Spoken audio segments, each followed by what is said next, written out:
Thanks for joining. Today we're going to be talking about sprinkler heads with check valves. Some of you may not know about them. They may just be what you need. Commonly recommended on systems with slopes. Check valves help keep the water in the lines after watering, so you don't lose any, wasting it down on the sidewalk.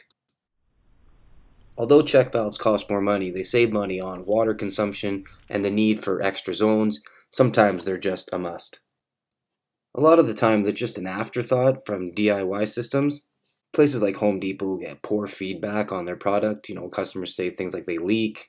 So now the heads have check valves on them. They just slap one on and charge you an extra dollar in an attempt to idiot-proof the product. What you need is some information on your yard, some slopes and things like that, and then some information on the product that's available, and that'll better help you choose the product. There's so many options for irrigation out there, it's crazy. So here I got two examples, one with an upward slope, one with a downward slope. For now, we're going to focus on the upward slope. So you're going to have water come out of the valve, go up and replenish the lines. You're going to have water come out of the top sprinkler head and then all the sprinkler heads all the way along the line. But then, once you turn the water off, the water will go backwards, downhill, eventually working its way out of all the sprinkler heads and finally the last one.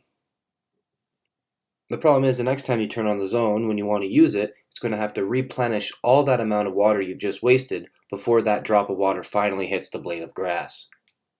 So each time you turn it on, there's wasted water. The problems people face with yards with slopes is that these yards generally dry out, so they do need to be watered more frequently. Maybe with shorter durations more frequently. But the problem there is, it's counterproductive because if you don't have check valves in place, then you're actually wasting more water than you really think you are. The same principle applies here with the downhill slope.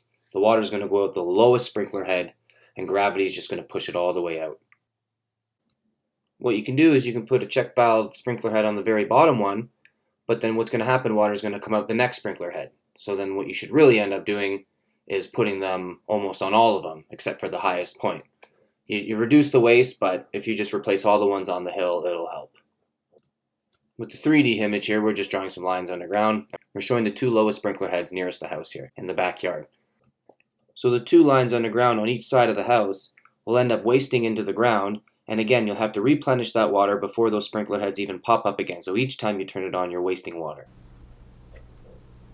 Same thing applies with the downward slope. The only problem is sometimes with the downward slope is when the lowest head is furthest away from the valve box, you're actually at risk of draining the entire line before it gets replenished and you turn it on again. So again, check valves are quite important when it comes to slopes. Again, there's something like double the price of a regular sprinkler head, but the overall cost is great when you consider how much water you're saving.